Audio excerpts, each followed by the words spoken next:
Yo, people, welcome back to another stream. And another stream, we go into the tactical side of the game. And today, we're going to talk Treble winners, three-time Premier League winners. We're going to talk about Manchester City. And joining me is Slim City fan. How are you? Hey, what's going on, Hannah? I'm doing pretty good, man. I can't complain. Yeah, as a City fan, I don't think you can complain. I'm good. Hopefully we can beat Blackburn tonight, of course. So yeah. Um, You should be uh, Blackburn. I'll be very concerned if you don't be Blackburn. well, no write off, no write off. As doing something. Um, but yeah. Of course, Bobby Spurs and me and him have this joke. But yeah. So Friday we'll do a Chelsea Spurs preview, and I might sort out a kind of um bets thing with that hashtag we do. So yeah, be yourself, Stephen. Of course, Luton fan. Um, the Stephen says yo Slim. Yo, what's going on, Steps? Um, so let's get straight into this. Of course, we won't go deep into it. Um, but you usually play back four, sometimes back three. And I think that's where I want to start. What's the situation with it? Because, of course, you don't really have a natural left back, and at times you do rest Kyle Walker. If you have a big Prem game or big Champions League game, you rest him and play Gravadio or whoever there. Um, But what's it been this season? Has it been a back four with Akanji or Gravaldi or Logo on that left hand side and Walk on the right? Or what's the setup been at the back? So at the back, a lot of times in the out of possession, it's a back four. But for the majority of our matches, when we have possession, it's a back three because one of those center backs invert so early before Stones came back into the lineup before Stones was fit because he was out to start the season. We put we would use Akanji in that role next to Diaz, and Akanji would invert into the midfield next to Rodri.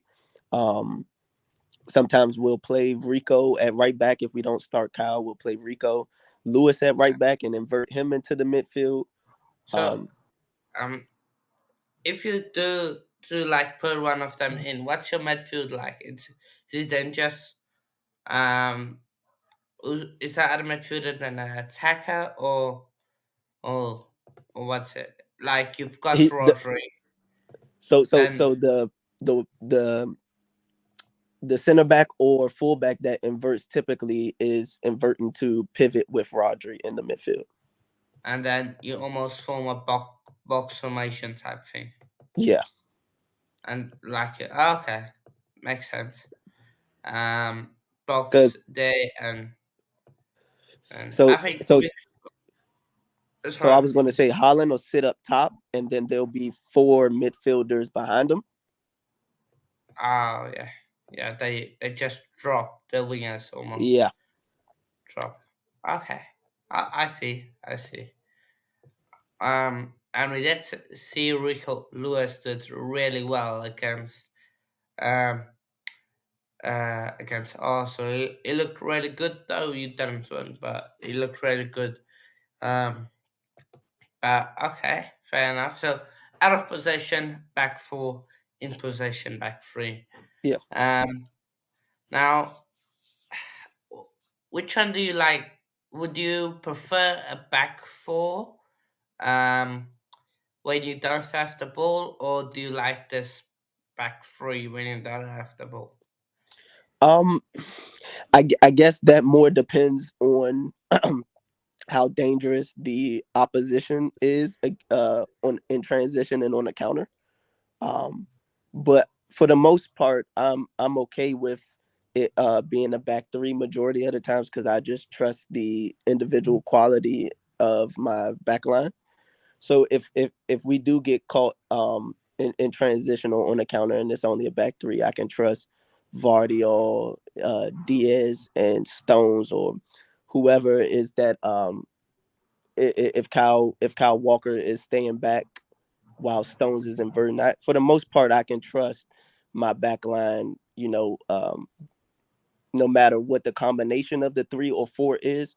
So it's not that big a deal to me when we do get caught with three. But ideally, when you're out of possession, you will want there to be the sureness of four defenders. Yeah, no, definitely, definitely there. But it's a good system to have. And I think with the Bruyne out, it does help you attack a bit more. Um, so yeah, and I will come to a midfield because the midfield is really an interesting one for City at the moment with Nunes and Kovacic both signings you made to replace Gundogan, not being really turning up so far this season. It's Steven says City have the ability to chase it off. They definitely do, and I think that's why Pep has that. I think that's almost why City can go on to do the things like the treble, because you would think, okay, out of possession. Let's say you come up against Liverpool. Liverpool would maybe think, okay, um, they we've got one of the best attacks in the league. They'll probably play um uh, a back three sorry, back four out of the whole game because they scared we might counter them. But then Pep just has that almost balls to just say no, screw your attack. We're going back three. Like that. That's just what makes City so good. Um. So yeah. Uh, so yeah. I think it just need to go grab uh, a charge or something. Yeah. There is back. Or to answer message. So yeah. But let's do midfield. Um.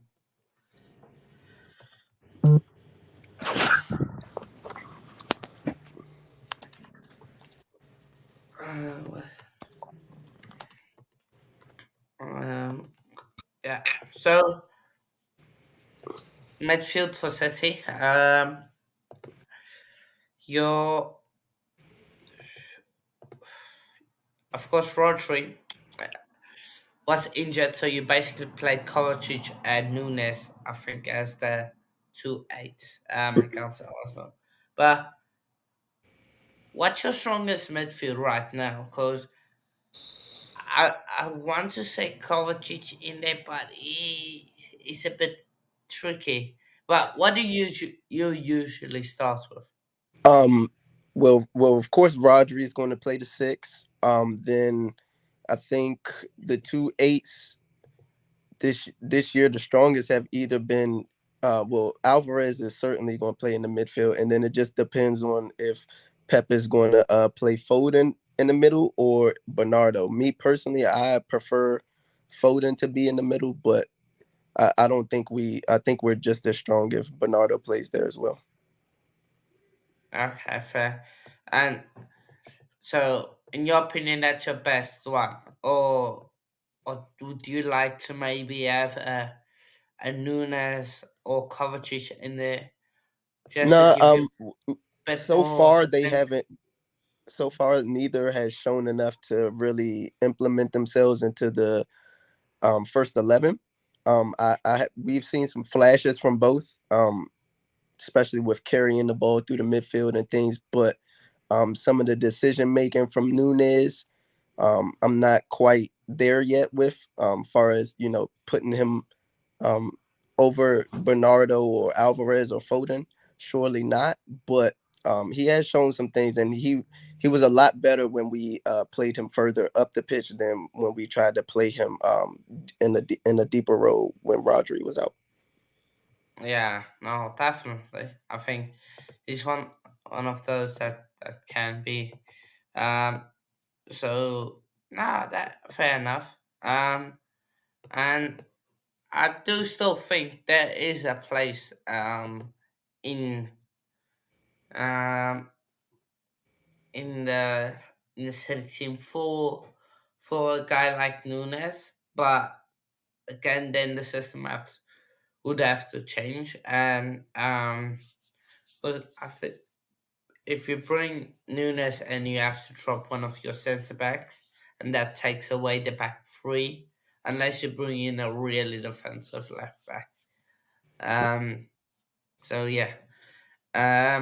But if you have any questions, do get them in the comments. And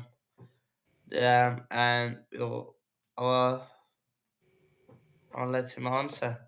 Um, Next one is Jack Grealish and Doku. Now I believe it was against United for the first time they started together. Um, I like believe so. I think so. That might just need to check that, but I think they are that's the first time they both have started. Um, It wasn't. no, It was the no, it was the game before United.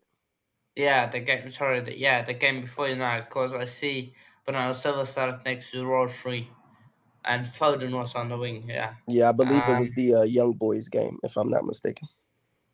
Yeah, let me just check. Um. Yeah, Docker and Grealish started together that game. Um. Face to face to face. Yeah. You've got him. Now, do you like both of them starting on the wings, or do you want one on the bench and one starting, one on the bench? Because they're different type of wingers. For sure. So I did like seeing them play together. Um, because I just wanted to see how that dynamic would kind of work out. Ideally, I don't think that is the strongest lineup for us to play them together because then ultimately you got to sit Bernardo, Alvarez, or Foden, and just individual quality, maturity of being in the squad, the chemistry of being in the squad. I don't think I'm dropping Bernardo, Alvarez, or Foden to play Doku, but so often. So it's good to see it, and it's a different dynamic that Pep can deploy in matches that he feels like it will be an advantage to us. But I don't think that will become the norm of seeing them both start because again, you're not you're not dropping Foden, Alvarez, or Bernardo Silva. Yeah, no, fair enough. And I, of course, there's been many talks about Jack Grealish and what his actual role is in the City team when he's starting. Can you give us more like the definitive answer? Like, what does it bring to the City team that Doku or Foden or Alvarez on that side doesn't bring? Um, Grealish is like one of the craftiest footballers that I've come to watch. He's really good at uh, um, having positioning to draw fouls. He's good at retaining the ball. He creates a lot of chances on that side. It's kind of just simple and straightforward. It's not a lot of flash and dribbling and things of that nature.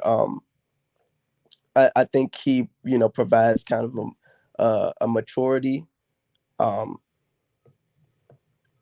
from his, his mindset, the way he tracks back, the way, um, he doesn't really get too down in the dumps when his form isn't, at its optimal level.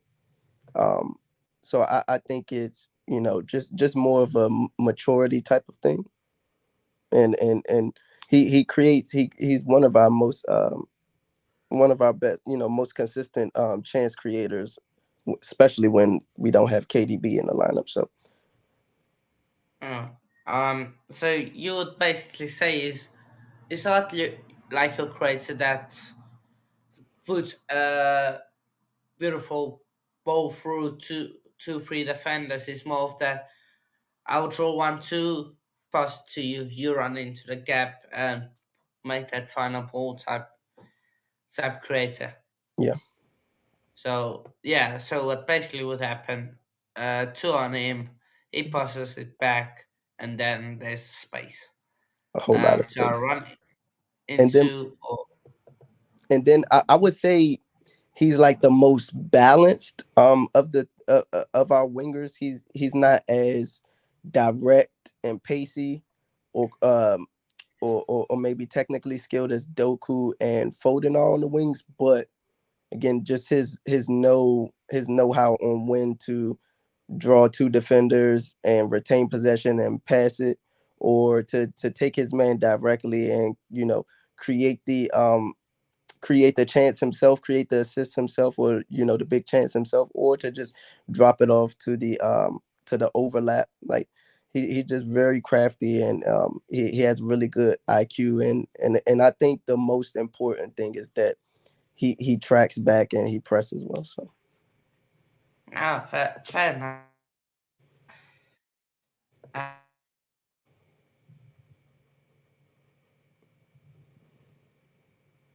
still there, Hannah? You going in and out?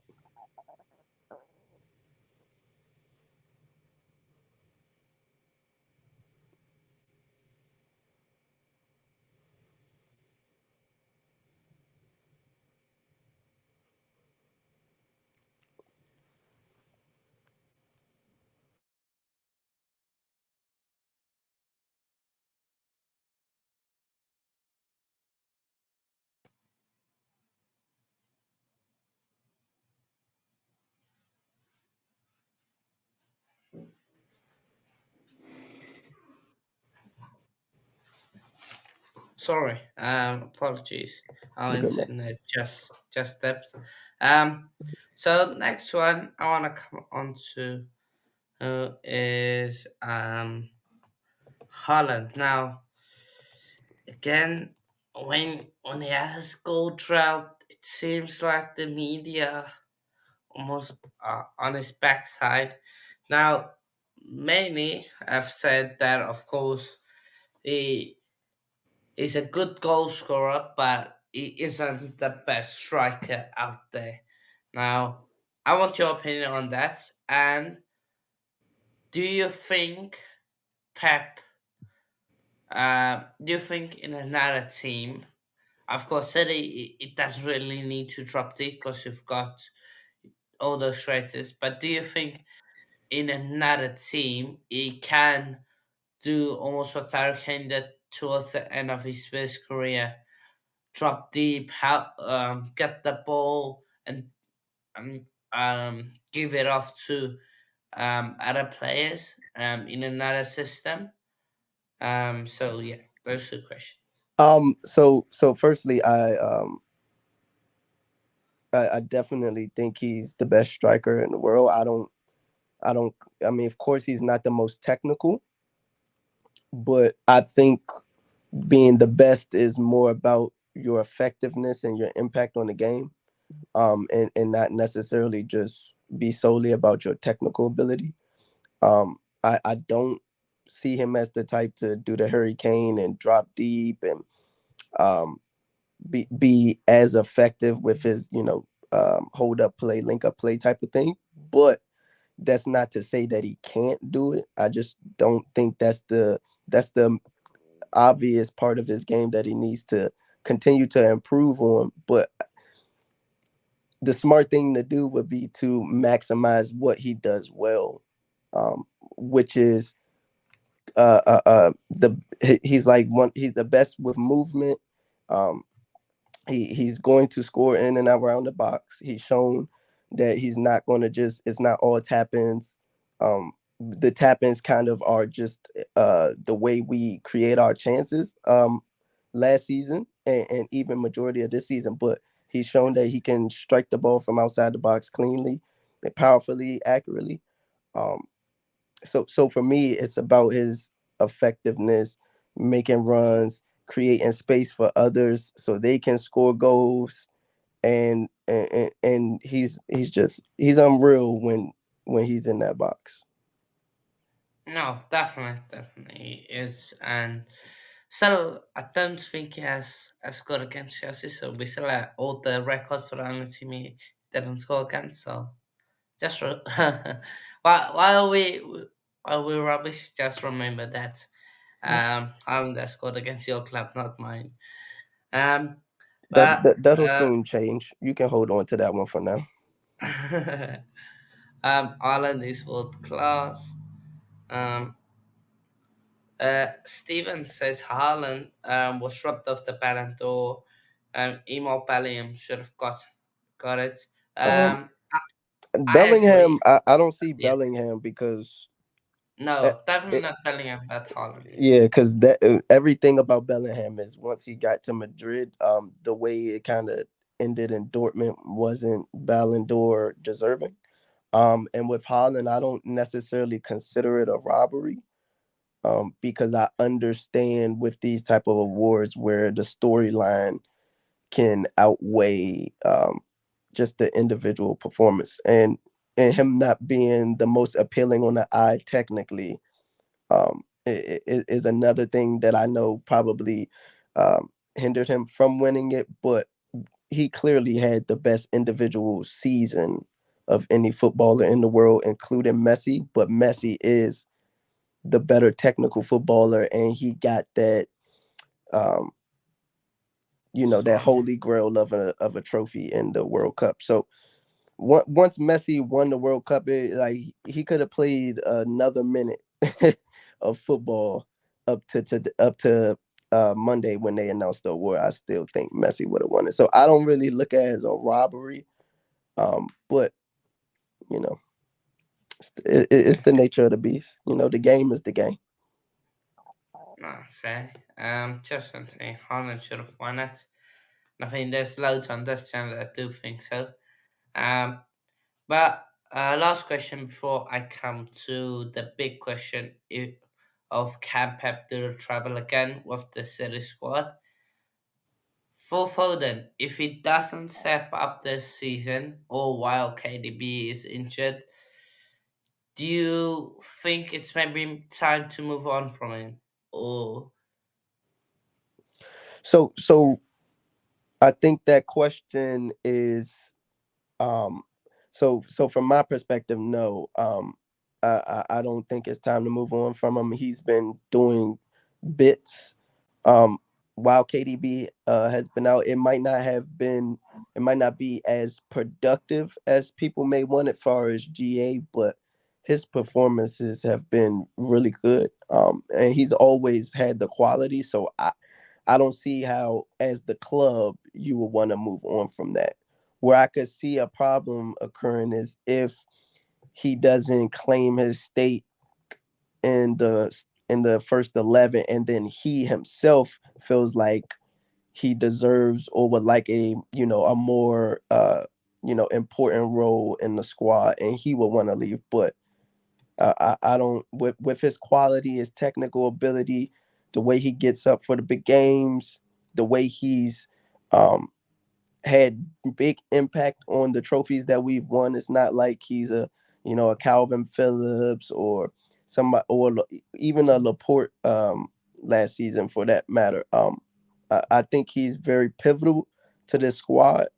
It's just how pivotal does he himself feel at the end of the season will determine a lot. But I don't really see Phil going anywhere like at all. well, fair enough. I get that. Um, so yeah, let's go to The money uh, question. yeah. Before we do, Steven says, as Messi done anything at Paris? Oh, as done nothing at Paris. Did Yeah, he? No, I agree. I agree that from a individual season in totality, surely Holland deserved to win. But we all understand the reality of the Ballon d'Or, and when something of the magnitude of the goat of football completing world football um with a World Cup victory, like that's like riding off into the sunset. It was no way Messi wasn't going to win, and that's just that's just what it is. no. I think that's fair. Um, Now let's big money question. Can Pep do the travel again? Is the big one. Of course, your squad has weakened.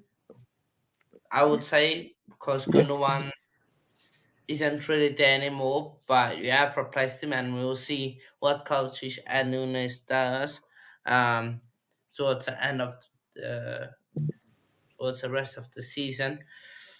But yes or no is the big question. Certainly, yes, he can. Will we complete the treble again? That's a more tricky Yeah, question. Can he do it? Certainly, we can do it. Europe is not in the strongest state far as the top clubs. Um, a lot of the top clubs are like unproven with their current, in their current state. Um, you know, outside of Bayern, who has to figure everything out with Kane, they look like they'll put up 7 to 12 goals some matches, and then some matches they're just kind of looking out of whack like they looked a lot last season. Their defense isn't the greatest. Um, Arsenal is still trying to get over that mental hump. They have a lot of quality in their squad though. Madrid is trying to, kind of doing the same thing we're doing, retooling with a new core. Kind of Cruz and Modric taking a step back and letting the young guys step into those pivotal roles. So I definitely think we can. I think that the chances of us doing another treble are pretty good. Um, just because again, I don't think the other clubs around are at a point where they can um, take advantage of us learning this new group and adding these new pieces because we still have enough individual and overall quality in our squad that we're clearly still the best best squad from top to bottom in my opinion. It's just us learning life without Gundogan, without Mares. It's Pep learning um, these new guys and Nunes and Kovacic and Doku and Vardio on how he can best implement them. And we've seen that typically we don't even get off to fast starts in the league. This is one of our better starts in the league. This is only the second time under Pep that we've gotten off to like, a quote unquote hot start. So I definitely think we can. I would more look at a double. It's just kind of the odds and maybe a key injury at the wrong time as we see we're starting the season with a few key injuries um, may hamper one of the cup draws as in FA or Champions League, just the nature of the beast. But the league, I'm pretty certain for. Yeah, no, I think you can do it again. I think you've let's say 60% chance of doing it again. Because I think Europe, Madrid, like they good, but they still can be beaten. And yourselves this season, you got over that mental block of going to the Bernabeu. Um, so it's an I think you see how you can. It just depends on Madrid because they have been winning games, but it hasn't been like convincing. Yeah, Bellingham has really just scored yeah. every He's been every backpacking. yeah, he's been carrying them every 90th month. Oh, trailing. I've been put in a goal. Oh. So yeah. Um and then Prem, it's just about, I would say, the general business of the teams. Like I think Arsenal, if they can get to right wing in January, um, and sort out their field, they should be good to go.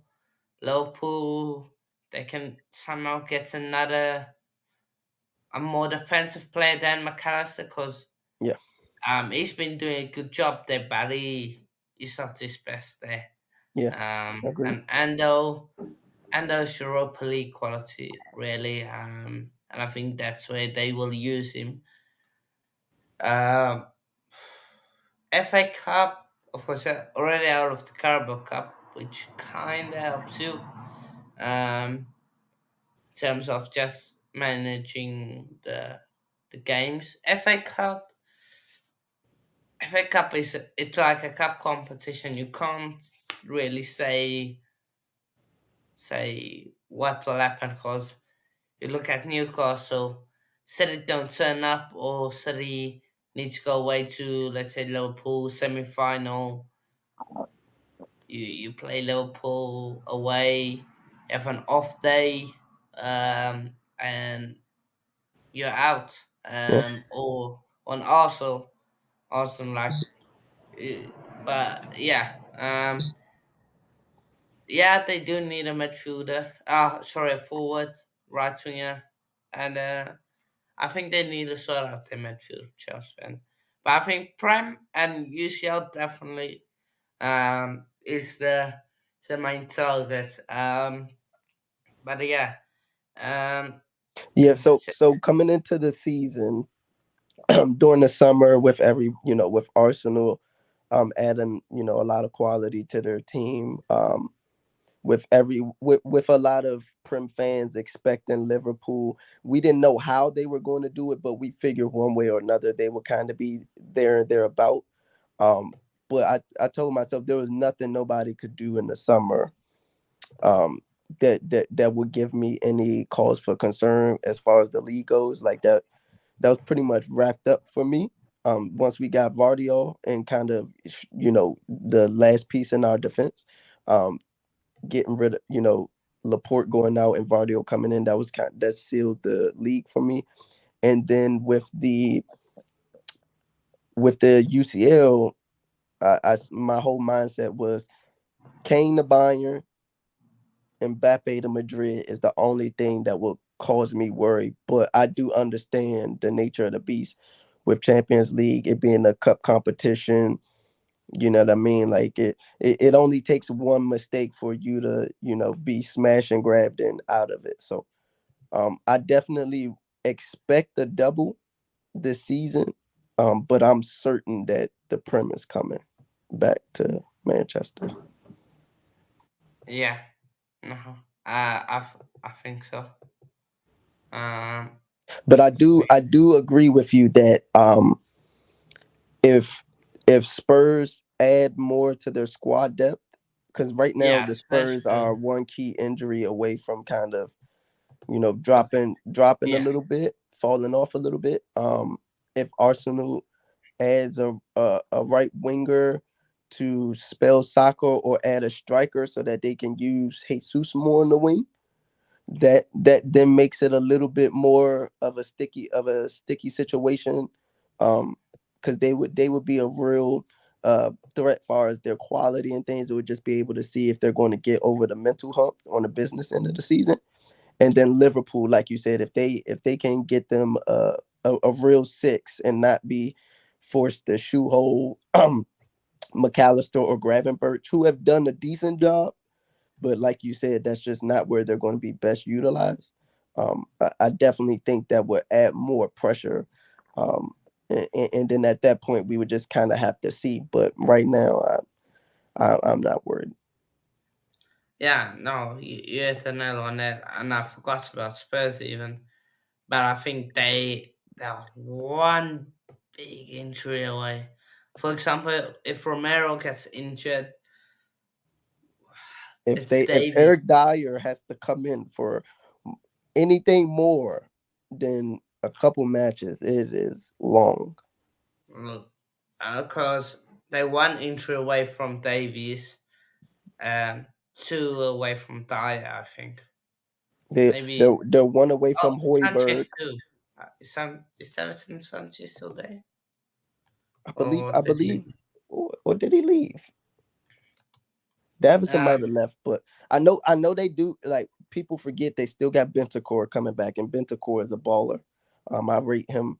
So you can't forget about Bentacore. But yeah, there are a few injuries from having to put Richarlison at no, back at he left. 9, or putting Dyer in, or Davies in, or Hoiberg. Like if they could get two, maybe three strong signings in January, whatever those players may be, they could definitely do something, because I'm like through the first third of the season, Ange has convinced me that he knows what he's doing, and he's got the enough quality in his first 11 that if it's Yeah, just 11 versus 11s for the whole season, then they will have a real chance. But we know that's not how football works. yeah. So Uh, that's I think Ange doesn't like to change up his system, but I don't know if that's just him as manager or because of his the squad there. But I think Spurs centre back and then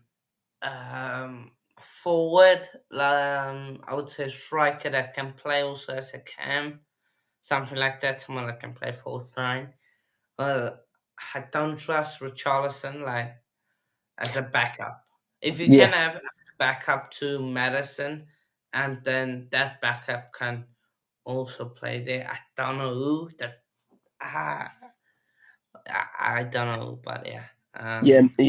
I don't know either. For me with Tottenham, I agree with the Maybe center back. Felix. I agree with the center back and the forward. I just think that at this point, with what we've seen to start the season, there's no need to move Sun out of the 9. So whatever forward you get needs to either put Kulu or Richarlison on the bench. And I think if you take away the banter of him being dog shit in front of goal, his performances haven't been piss poor to start the season, far as everything else he's been doing on the wing. So they definitely need a forward and a center back. Anything after that, it's just kind of extra gravy, because they know they got Bentacore coming back, and when Bentacore comes back, their midfield kind of is going to be able to compete with anybody's midfield, with Yeah. Bentacore, Basuma, and Madison, and Sar. So yeah, yeah. No. January will definitely be will definitely be interesting to see um, where everyone is on the table and how that kind of makes clubs react. Because let's say, for whatever reason, Spurs go from 1 to 5 by January, how does that then affect their window? Do they stay pat and kind of wait until the summer because they kind of see where the season is going?